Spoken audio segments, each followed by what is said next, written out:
Hi, this is Dan Collins with Traders Exclusive, and today I want to talk to you about option writing. Option writing a decade ago was only really in the purview of professional traders, but more and more regular and retail traders are using option writing as a strategy.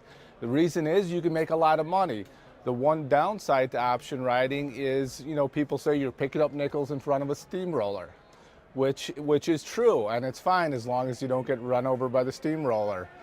But what you do is you collect small amounts of money selling deep out of the money options, which usually expire worthless. The danger is with the volatility spike, which happens, particularly in equities every 5 years. A huge spike comes along and wipes out a lot of traders, a lot of managers managing money in it.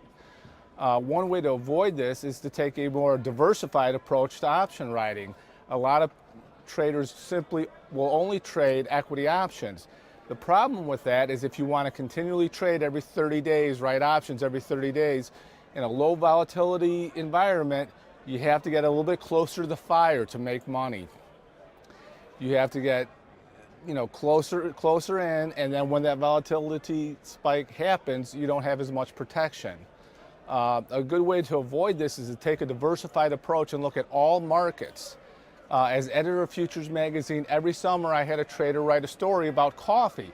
Coffee is interesting because it trades mainly in Brazil, South America, and the Southern Hemisphere, where their winters is our summers. So come June, July, often there'd be a frost scare in Brazil, which would shoot up the price of coffee and also shoot up volatility and the premium on options.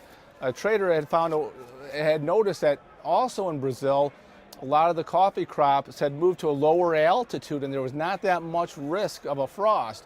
But every year when that risk happened, the price shot up, premiums shot up, and he'd sell options, deep out of the money options, safer, and it was a consistent play for him.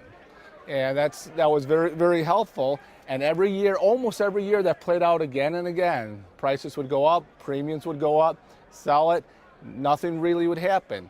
That's a good strategy when looking at writing options. Look at the whole group of futures markets available, particularly commodities markets, because they have an element of seasonality that can lend to these kind of short-term, consistent spikes in volatility, small spikes, a little fair.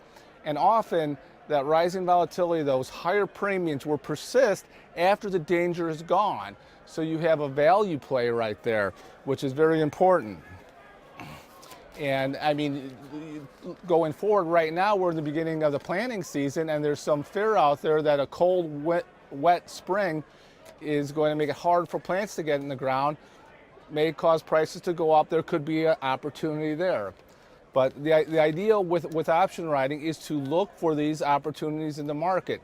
You don't have to blindly keep on just writing regardless of where volatility goes, regardless of how much premium you can collect. You can search for opportunities to find the best opportunity. The point is, if you're looking to write options, a value approach, look at the markets that have recent volatility spikes, and where the risk is mostly gone, provides a great opportunity for you. Thanks, we'll talk to you next time.